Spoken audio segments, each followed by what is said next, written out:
nice patches of grass. Saw some stuff jumping. Let's see if Rich is going to be lucky.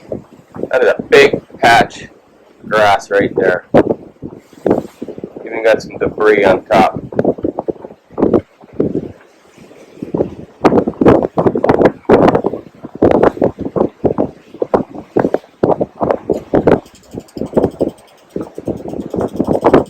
Ticky, but it's probably grass.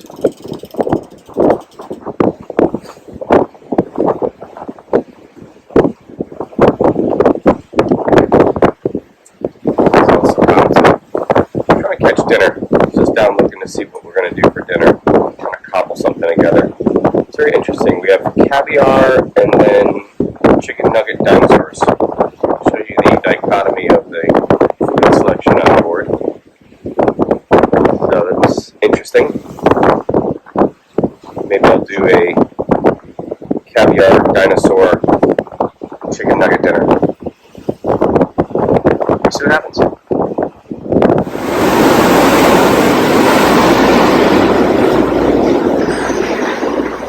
Okay, so the only way, I don't know if you can hear me or not, but to do an engine check is come back here, which is kind of scary. I don't particularly like, and the door is right there.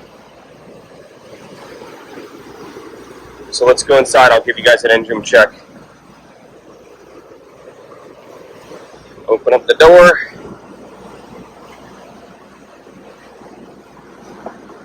See, the water comes in. Step down the stairs. This is crew. Stateroom here.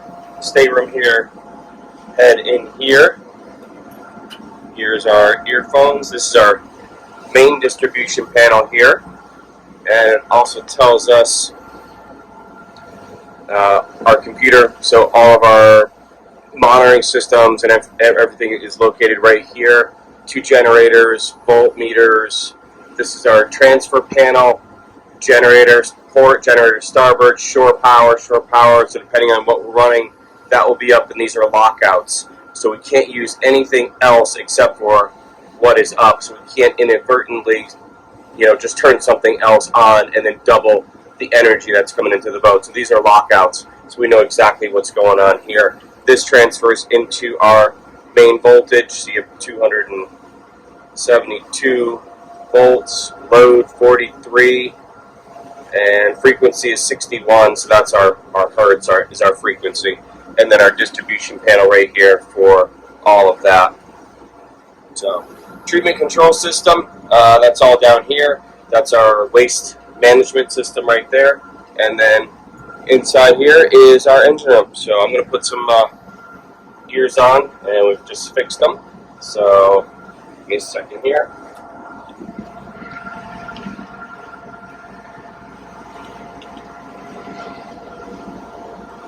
These things sort of work, so alright, let's go in.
management.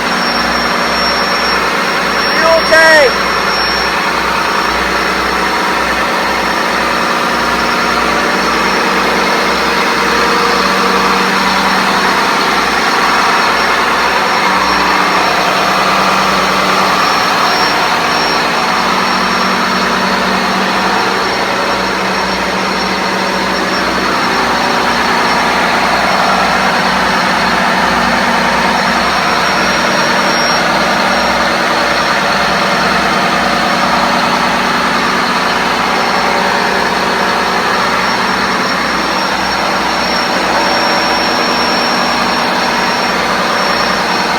Fire suppression!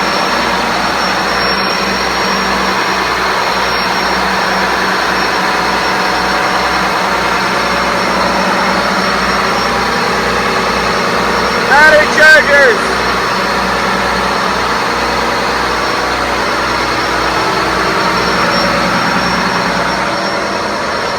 Woo. It's hot in there. Alright, I'm going to go back and do a real engine check because I got to get on my hands and knees. But that's pretty much a quick walkthrough, MTUs, walkthrough of the engine room, and everything looks pretty good. So, cool little view of the water. Gotta watch out for the station wagon effect, all of the crap coming back in, but the way it's blowing is pretty good. So anyway, engine room check, done. We're still fishing, still haven't caught anything.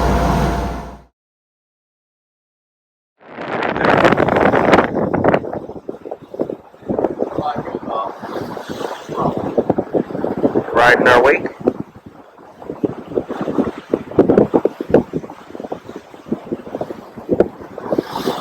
Weird, it's sort of a gloomy day today. Yeah, little cloud cover. Last night, I swear we had almost what felt like fog. Hey Rich, how you doing over there? Lovely. Waiting for the jacuzzi one time. Heath, Tenna, how you guys doing? Coming on YouTube again. Not safe around here, man. It's like paparazzi as you cruise. You're having fun though, right? Of course, you're cooking. I'm cooking. That's why we bring On our tour of culinary delights for lunch today, we have hot dogs. This afternoon, we're going to have a gastronomy treat, something like that. That's it. Thank you. Guess I need more coffee. Seas are beautiful, calm out. Making hot dogs on the grill. And we got some more. And we're fishing. And we're fishing. We have not caught dinner yet. But we do have caviar. So. Can you grill that? Caviar? Yeah. I don't know. I don't think so. They might just pop, right? Some scrambled Ooh, yeah. Scrambled caviar. caviar. But we're going to try 2 new things this afternoon. That's what we're going to do. Okay. I've never tried them before, so. Till then, we're going to have hot dogs for lunch. Oh my God, I love this boat. What are we about to eat? Spam. So the dichotomy Spam of the stuff that's on this boat is just unbelievable. So I'm making a charcuterie board because, well, we can. But we have lots and lots of Spam on the boat. And we also have lots of caviar. What is more sticking it to utopia than putting Spam with caviar? So that's what I'm going to try and do. Spam with caviar. I'm going to fry it up. I've never had Spam. I'm so worried about this. So we're going to fry it up. I'm going to put it on a little cracker. I've made a little, this is sour cream, and I put some heavy cream in just to cut it a little bit, and some dill. I'm going to taste that and then maybe add a little bit to that. And then the caviar I'm going to put on top. Right? This is going to be like a 5-star redneck restaurant. So that's what I'm going to do. And then we've got our charcuterie plate, and then I'm working on the rest of dinner. So we'll see how this goes. I'm excited to try something. might like it. I might like it. Who knows? I mean, I've had worse. That's for dark. We've all had worse. Yeah. So let's see how it goes. Ham. It's pork with ham, mechanically Separated chicken, water, salt, modified potatoes. I am so sorry, chicken. Sugar, sodium, phosphate, potassium, chloride, sodium. And It's everything you need. sizzle pork and that's what it says. Okay, so I got it out of the can, and I've cut it up, and the stove's not on. I gotta go back down to crew and turn the stove back on.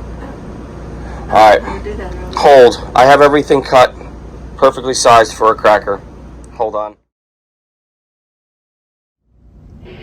Okay, well, there we have it. We have a Triscuit, we have Spam, a cream cheese with a little heavy cream and some dill, and topped off with the finest beluga caviar that money can buy. So, yeah, the dichotomy of food. And I just found, where was it? Up here. Oh my God, look at that. A treasure trove of ramen. I may change my dinner menu tonight and make ramen. We'll see what happens. But for now, I'm gonna try this and see what it tastes like.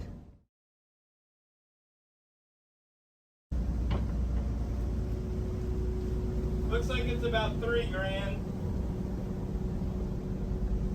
2,500 to 3.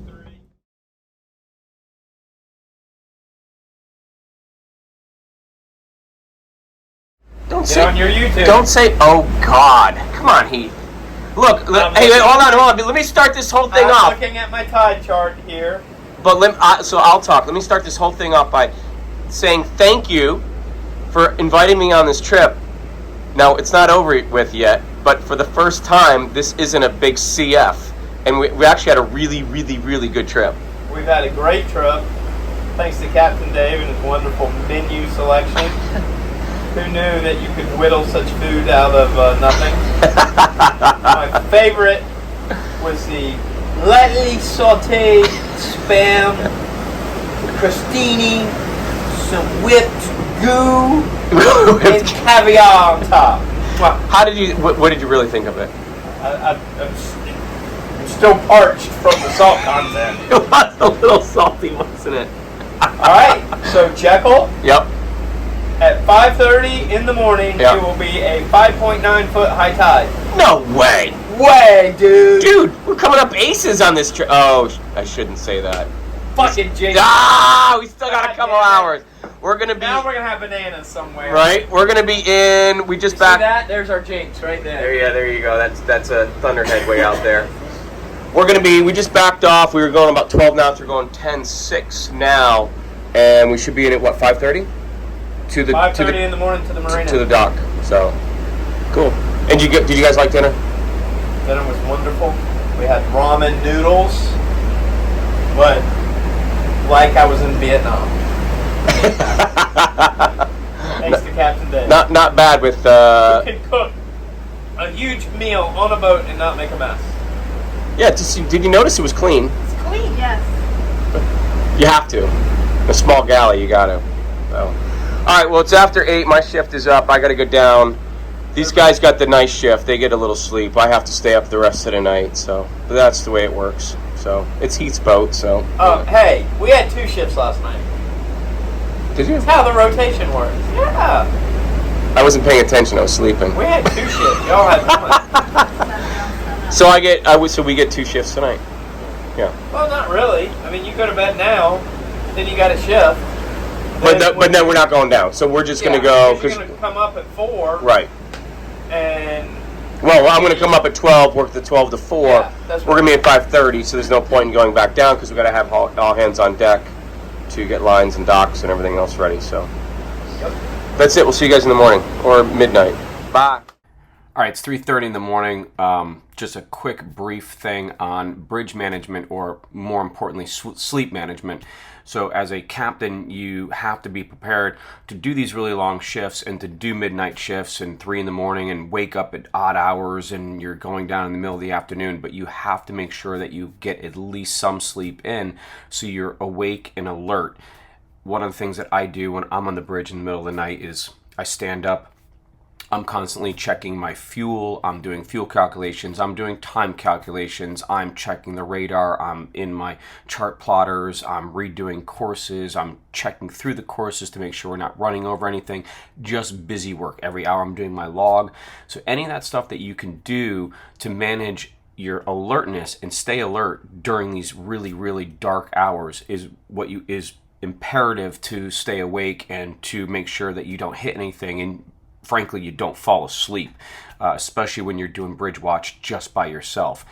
Fortunately, I had a partner for this trip, so it helps to communicate with somebody else, but a lot of times we're running solo on these things, so you've got to be very, very careful with this.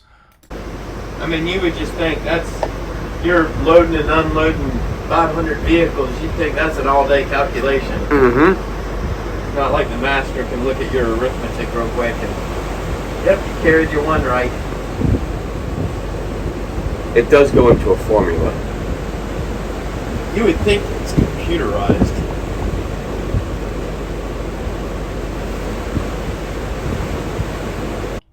All right, let me see if I can't give you a quick breakdown of what's going on here. We're entering the channel into Brunswick. All the lights in the background, you've got to kind of focus on what you're looking at. So the two red lights and then the white light that I'm focusing on right now, the white light is a fixed lighthouse. There's two red lights on either side. If I see the red light, the white light, and then the red light, I know I'm coming into the channel perfectly straight.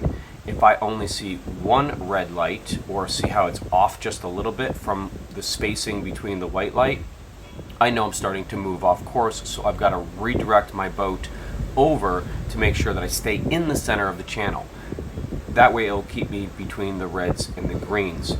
Everything else I got to kind of put out of my mind until I get to that point, and I need those other lights. So that's how we enter the channel. You can see these lights flashing all over the place. There's background lights, there's everything, cars and antennas and all kinds of stuff. So you got to really be careful in what you're looking at and focus correctly at the task at hand. And the task at hand is this set of range markers, these two reds and the white. And notice here I'm coming off a little bit, and at some point I'm going to deviate from that, and that's going to show up on my chart that I'm going to have to alter course over to the port side to continue into Brunswick Harbor.